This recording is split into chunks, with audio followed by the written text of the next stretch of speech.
Sometimes at night I dream of rays, and on the back of that ray is a giant trevally. And I dream of putting a cast in, and stripping the fly, and watching the fish charge in and smash it. After 3 years of the pandemic, finally we were able to return to Providence.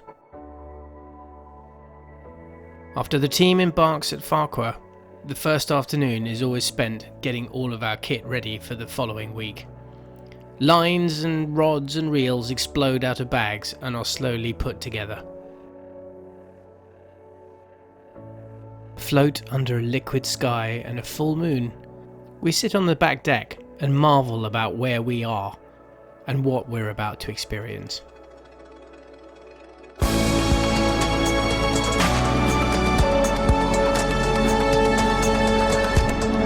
Unable to contain excitement, we are up before dawn. And then after breakfast, the ship's crew and guide spring to life like a well-oiled machine. One by one, in meticulous fashion, the crew of the Myers Dugong hoist all the tender boats over the side and the guides prepare the tackle for the day.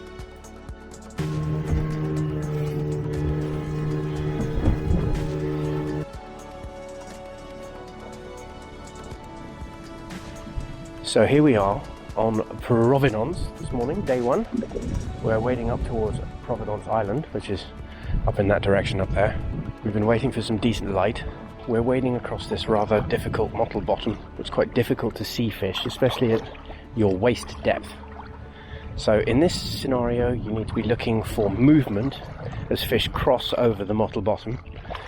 And then you also want to be checking out on the other side, which is where the flat is coming out.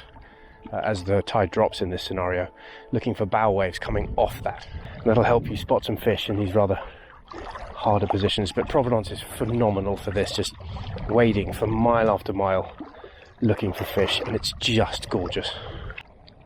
There, that ray's out in the white spot right out there now. Yeah, that's what we've been chasing. Big stingray. They don't sit on eagle rays. Which one are you looking at?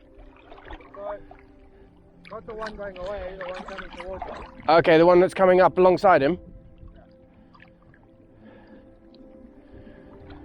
A little further on, I caught sight of a large black object that just whipped over the corner of one of the white sand fingers. I fired the cast instinctively, 3 years of pent-up excitement flowing through me. The fish smashed the olive and white split-tone brushy almost immediately.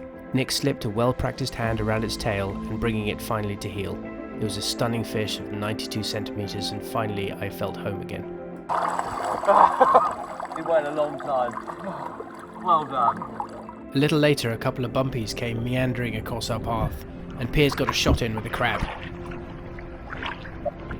Let me tell you, I got a bed dreaming about catching one of these. They are Strong, aren't they? oh my god.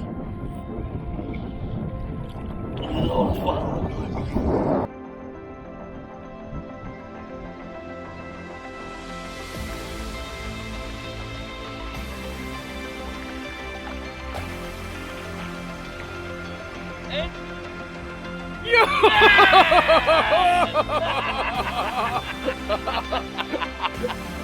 That, I don't think I've seen anybody hook their first bumpy and land their first bumpy.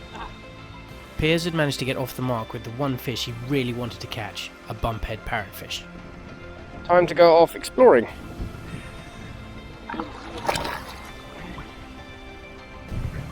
God, look at that rain.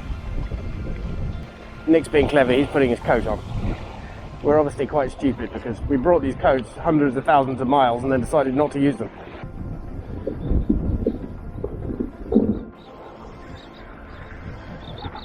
That's a pretty dramatic storm. Well, we're on a sandbar at the moment because the tide's pretty high, and this is a place where bait fish congregate. So hopefully the GTs will use this as a snack bar. So we're going to come and hunt around the edge of it. Some little baby sharks.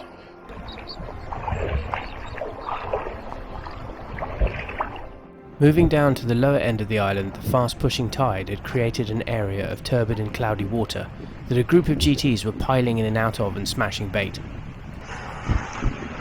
Peter was furiously hurling a popper at them in the hope that the surface disturbance would attract them. Quite a lot of activity going on in here. Yeah. Some of those sharks are pretty big. Oh, yeah.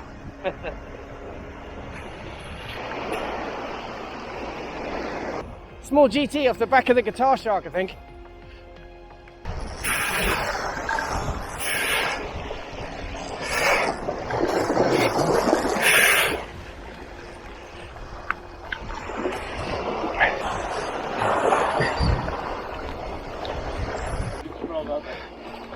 That's actually quite a nice fish.